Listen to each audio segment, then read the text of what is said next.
Hello, everyone, and welcome to another Sunday Live here.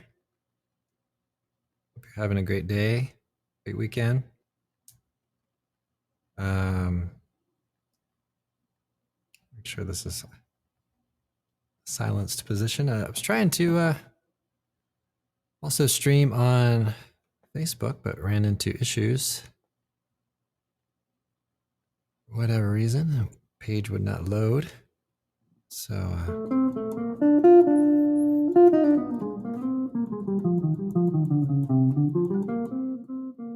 but I am streaming, of course, on YouTube and also podcast.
So this past week, I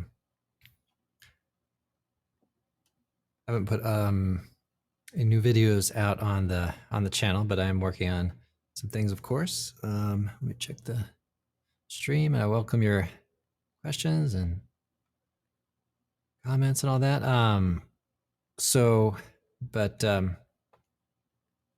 Working on this Baden Powell tune. I want to do a couple shorts hopefully this week.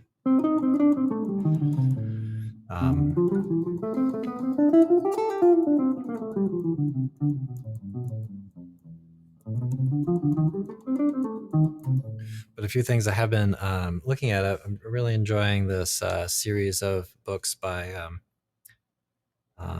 Jerry Berganzi, and so if you get a chance to check him out a bit, he's really an amazing musician, and he's got excellent educator, jazz educator as well.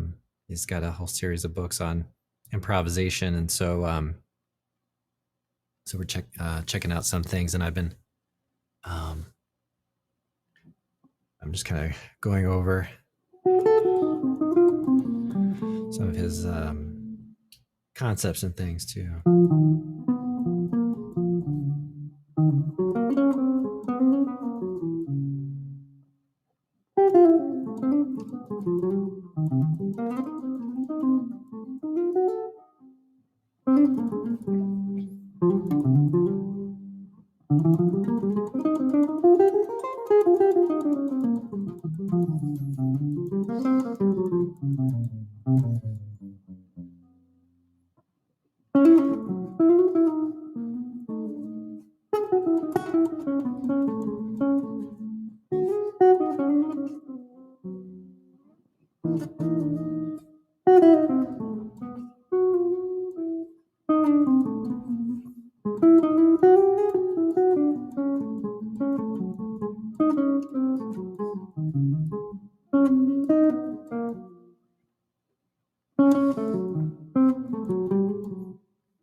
Here's kind of a cool chord.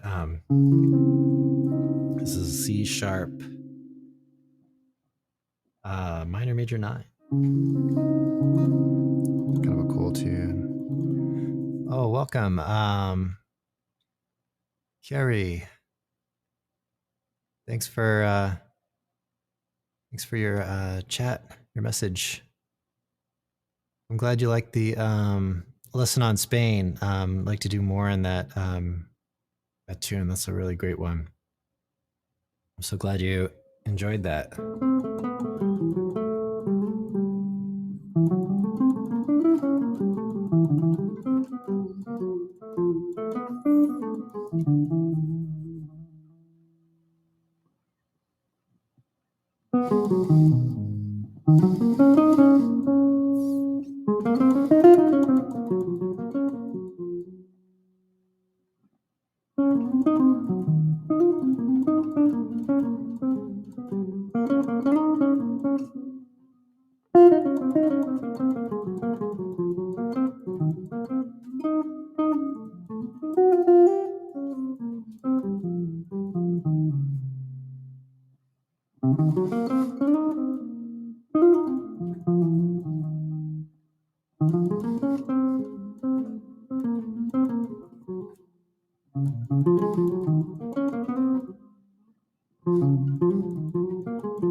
So there's another kind of cool chord. So we've got a B flat minor 6 9.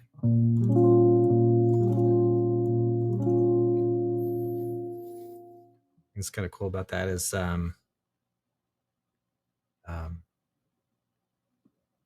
think of this like a G minor 7 flat 5. So you say, let's say take G minor 7 flat 5. What if we lower this note 2 octaves down? Get this B flat minor 6. It's kind of an inversion of that, you might think. Let me put a 9 on it. Get that chord.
So Kari asks, do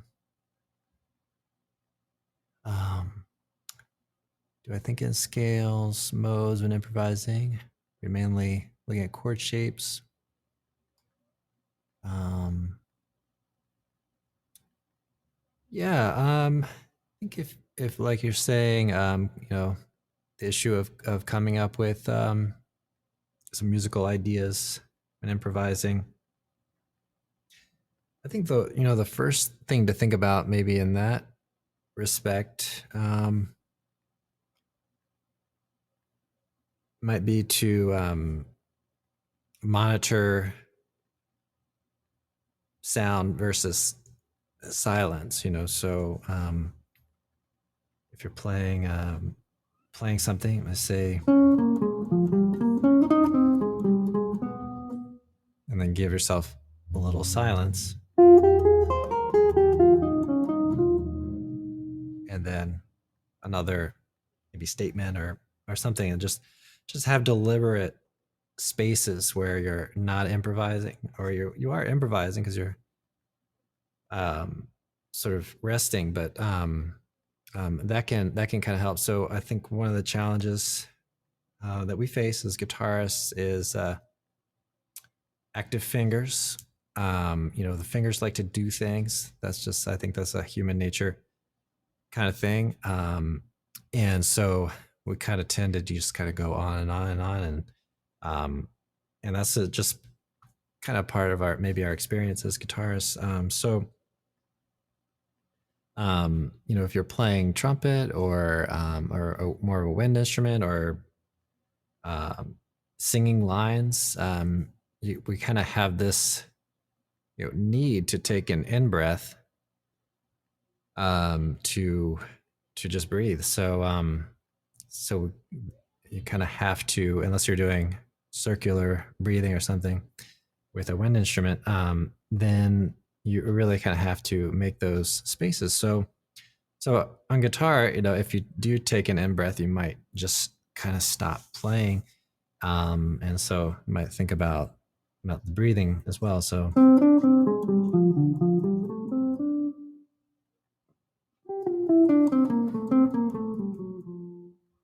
another thing is you could shape your lines in a dynamic way. One typical kind of scheme is to start a series of notes really soft, and then louder, and then soft again. So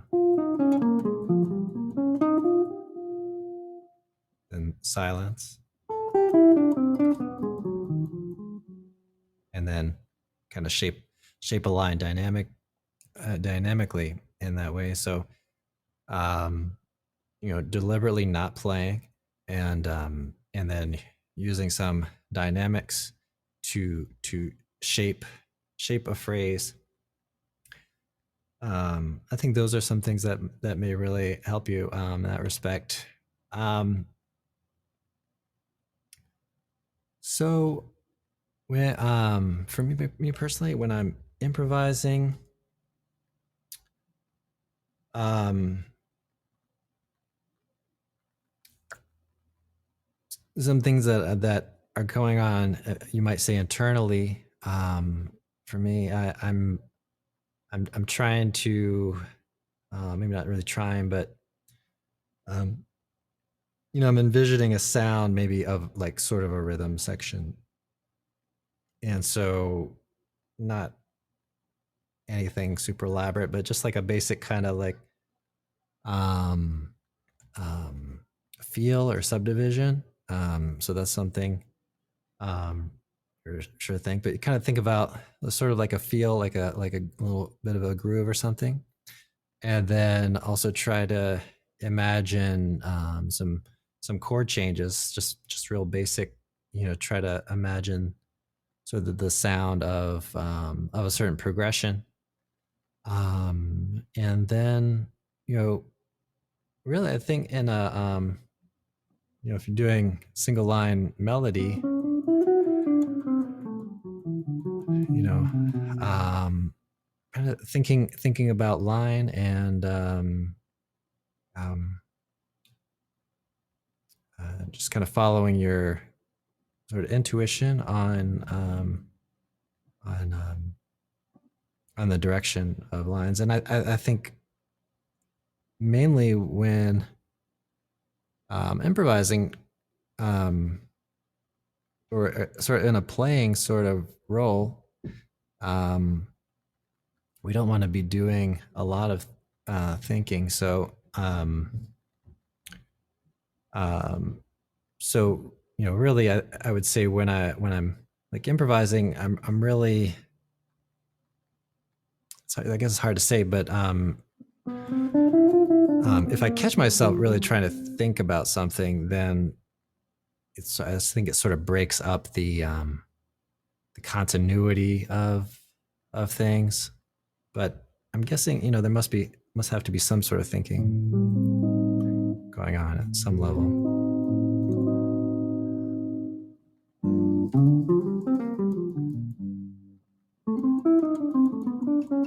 But I think what one thing to go for there is to um, try to collect in your practice experience uh, a kind of a maybe like a library of sounds in a sense. So you could try playing lines that other guitarists or musicians have played and try to kind of internalize the sound of them and work them out on the instrument, play them in different positions. Um, Work out, just kind of technical musical things or issues, like um,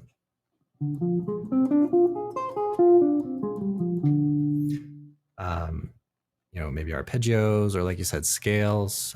So those various kind of things, those are when you think about scales or modes and things. Those are more like I would say for the practice session. Not too much for the actual improvisation, unless you're deliberately practicing an improvisation sort of topic. Um, but a lot of as far as maybe thinking about things, it kind of want to have maybe more awareness. So maybe not too much of thinking, but more like awareness of how a certain note relates to a chord. So like if we're playing Autumn Leaves, I might think, okay, this chord, um, you know, there are certain sounds that are very inside that, like an arpeggio. So those are going to be very inside sort of sounds. And then, when you play um,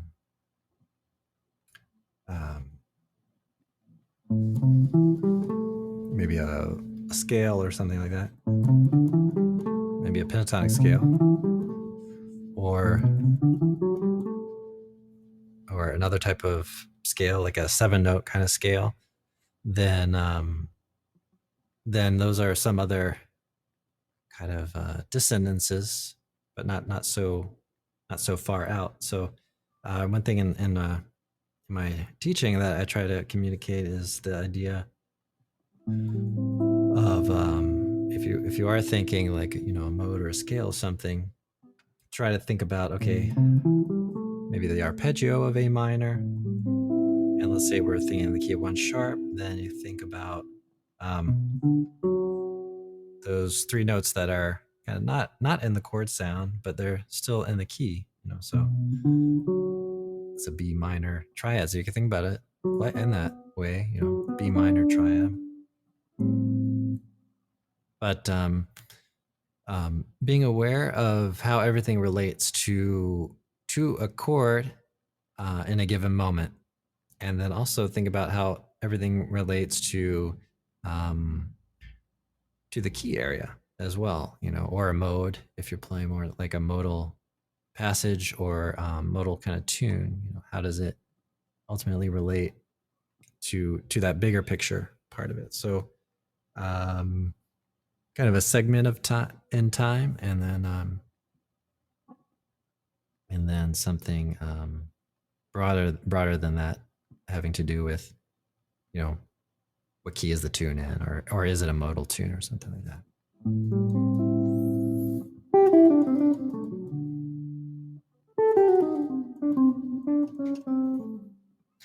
Another maybe kind of scale thing that you can try out to help outline changes is to maybe try out some of the bebop type scales. So what happens there is, let's say we're on a D7 here or something,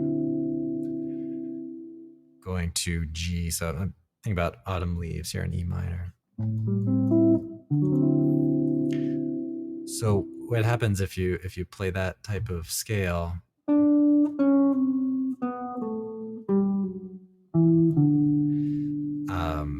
And you start with a chord tone, then you end up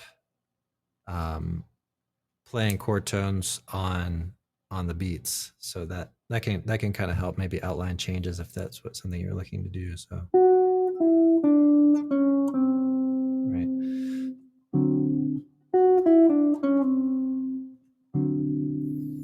So that sort of thing might help out too.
Yeah, you're welcome. Thanks so much for writing in. I really appreciate it.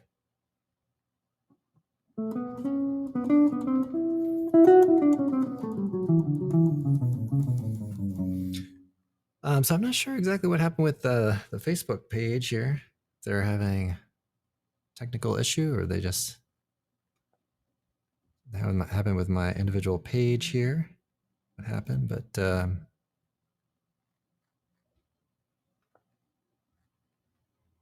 anyway, I would have liked to have done a live stream on there, but doesn't look like it's happening. But I've been doing a podcast as well. So if you get a chance to check that out, I'm hoping to do more. I've haven't entirely decided what I'm doing in that, but I'm definitely putting in the Sunday Live on there. So if you want to re-listen to it, you're in your car or something like that.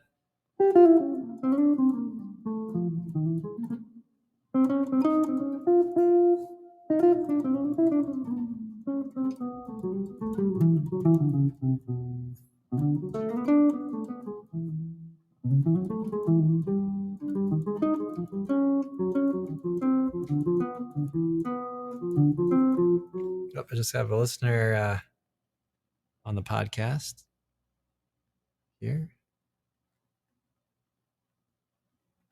Entered the live studio. So that's Podbean. And I've got links to the Podbean podcast on my my website. I'm gonna do some more restructuring of that my website hopefully soon here, but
all right. So got a listener here on the podcast. Has great tone. I really appreciate that. It's actually just playing around with tone in the pre-show. I've been doing a member pre-show about an hour before for the Sunday Live. So mess around with some pedals, talking about some pedals that I'm using and stuff like that. That's open to all members. So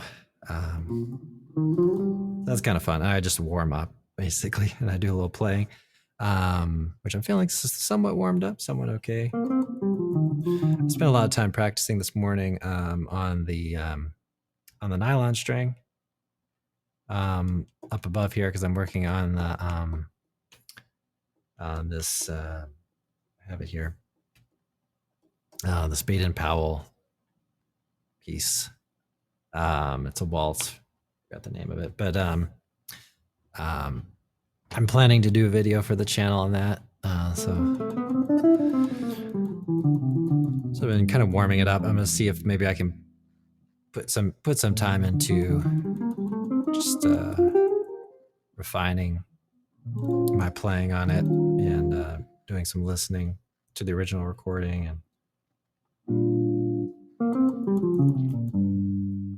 I'm not sure exactly when I'll record that, but hopefully soon.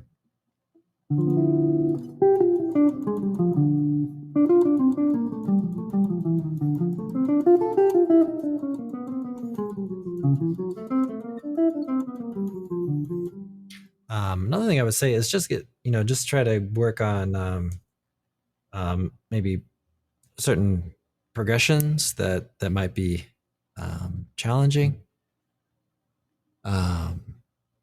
or progressions that maybe just come up a lot. Definitely 2-5-1 type progressions and things. Check those out.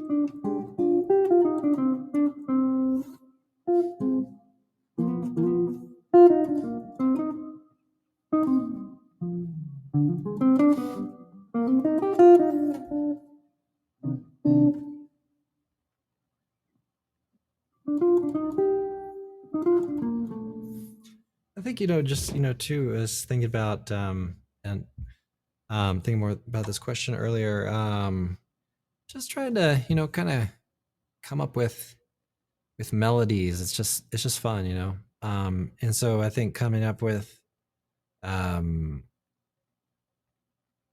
certain just little statements, little phrases, let's see where,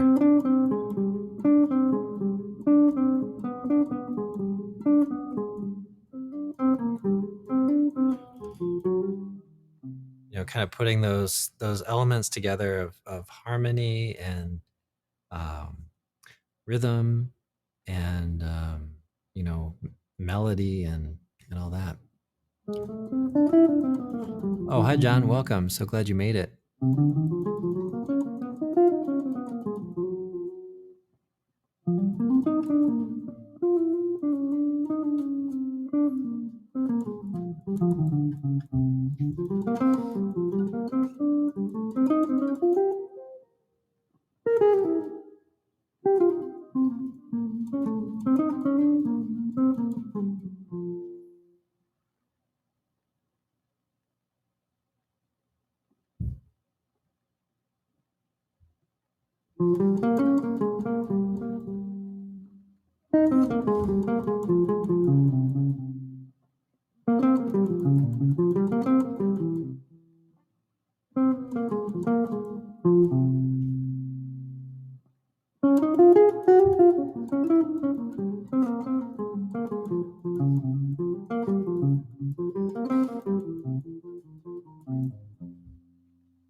Another thing is just maybe try to give, um, the ear something to grab onto, something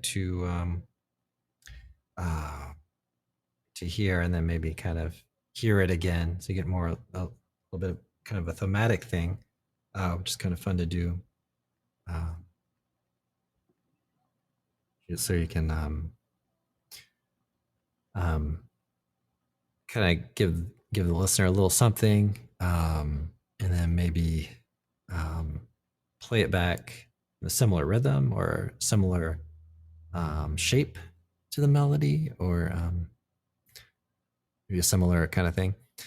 Um, and then it also can, land on, again, like kind of awareness of what tone we're landing on. to end a phrase, let's say.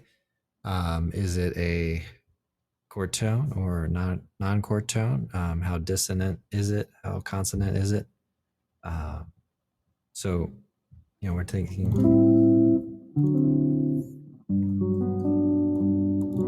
So let's say we think about autumn leaves here. So let's say we create a phrase at the beginning.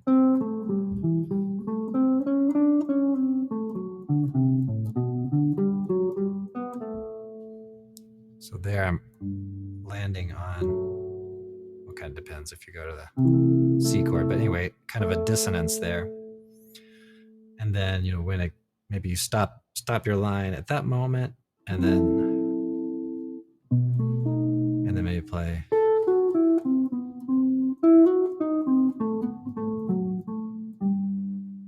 More of a consonance or more of like a chord tone.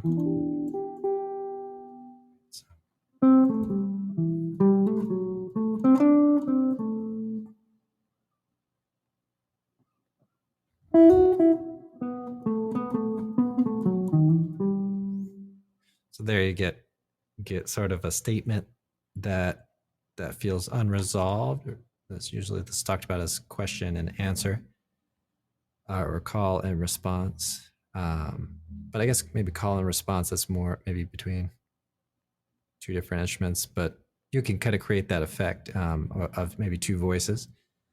Anyhow, so you create something that feels a little unresolved or lands on maybe a dissonance. So that's the technique. You maybe land on a dissonance, and then maybe on the next phrase you land on a consonance, or you continue to land on dissonances, and then maybe on the fourth phrase you might land on a consonance.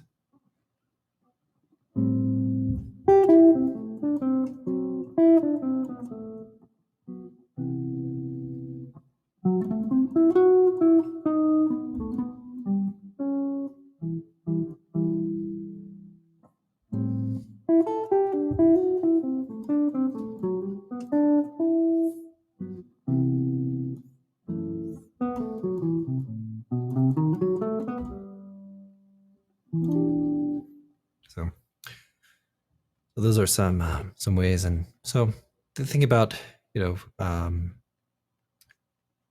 playing, not playing, note choices, how things relate to a chord, having the awareness of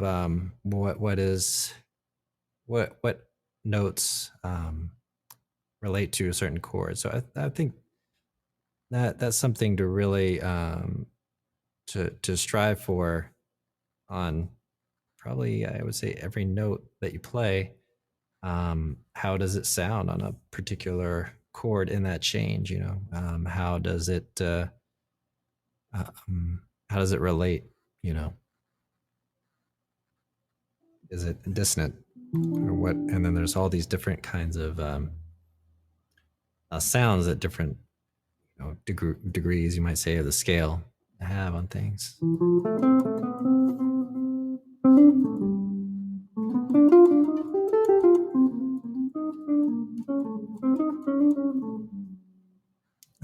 And then if you find yourself playing maybe the same line again and again, I think it happens to everybody. There's just certain lines that we gravitate towards, or that we kind of make up, or just are very effective. And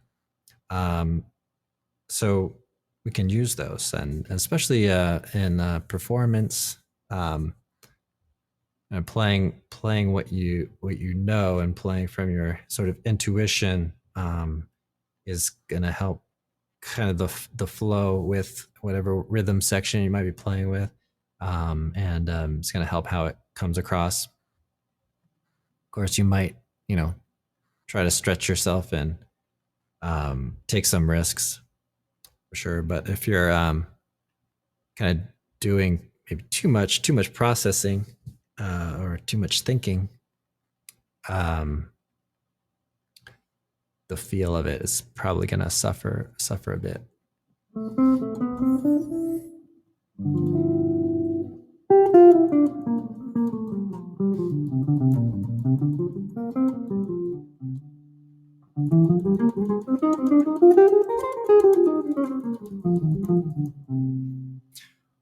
So another thing, too, just before I go, so I'll probably hang out for another 5 minutes, but thanks so much for watching. I have quite a few viewers, really appreciate it. One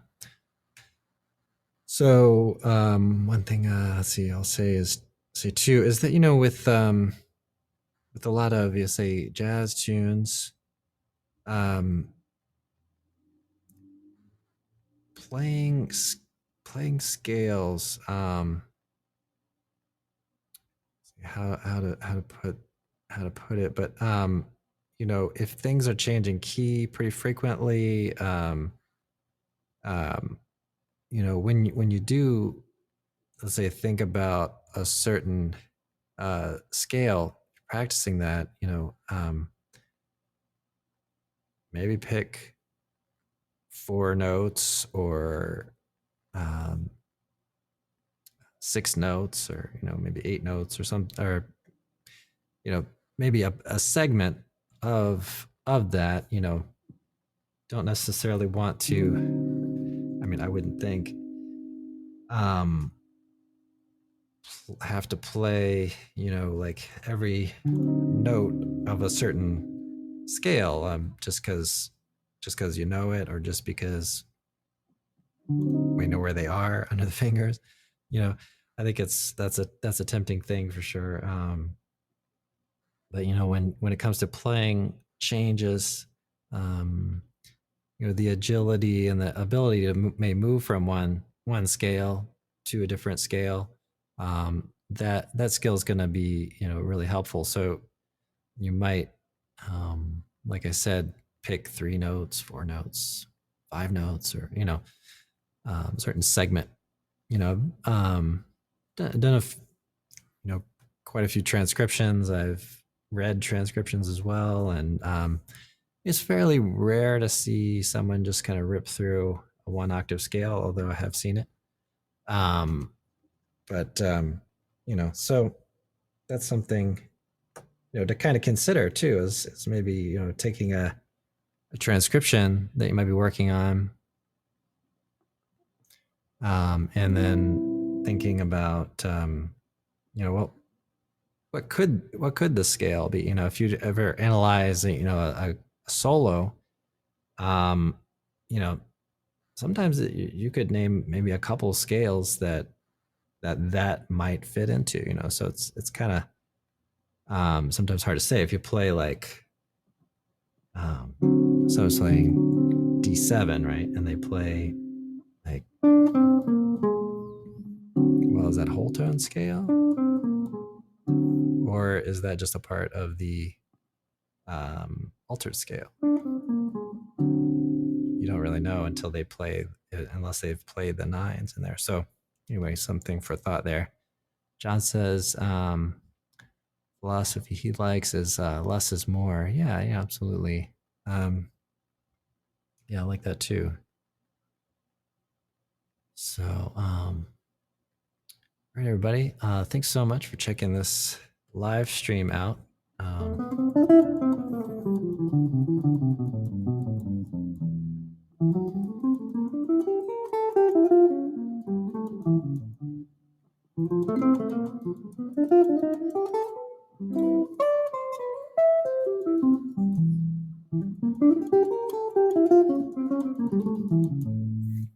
I really appreciate your comments and your questions.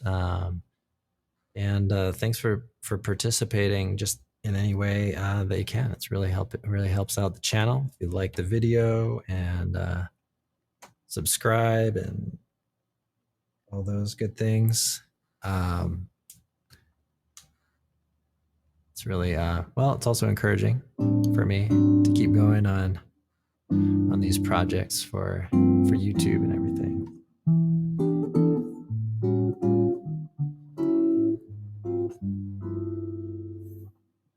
Oh, thanks, Kari. Glad to hear it. All right, everybody. Well, I'll be back next Sunday, 2:00 Eastern time, and I hope to have some videos, hopefully at least one video this week or maybe more um, during the week at some point. So thanks again, and I'll see you all in the next one.